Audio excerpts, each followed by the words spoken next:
بسم اللہ الرحمن الرحیم۔ آج انشاءاللہ عز و جل ہم سنیں گے بدہضمی کا علاج۔ پیارے دوستو، اگر آپ کو بدہضمی ہو جاتی ہے یعنی آپ کا پیٹ خراب ہو جاتا ہے، آپ کوئی چیز کھاتے ہیں تو وہ صحیح طریقے سے ہضم نہیں ہوتی، آئیں ہم اس کا ایک علاج سنتے ہیں۔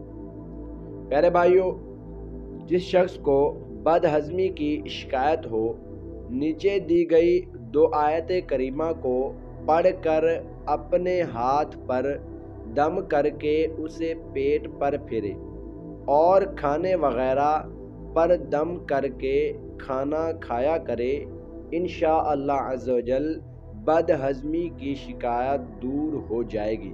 پیارے بھائیو، اگر آپ کا پیٹ خراب ہے، بدہضمی ہو چکی ہے، تو آپ نے یہ آیت کریمہ دونوں آیتیں پڑھ کر اپنے ہاتھ کے اوپر دم کر کے آپ نے اپنے پیٹ کے اوپر پھیر لینے ہیں۔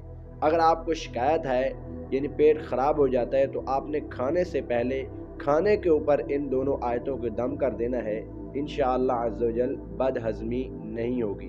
آئے ہم آیت سنتے ہیں کہ وہ کون سی آیت ہے۔ بسم اللہ الرحمن الرحیم۔ کُلُوا واشربوا ہنیئا بما کنتم تعملون انا کذالک نجزی المحسنین۔ پارہ 29 سورۃ مرسلات، آیت نمبر 43 اور 44۔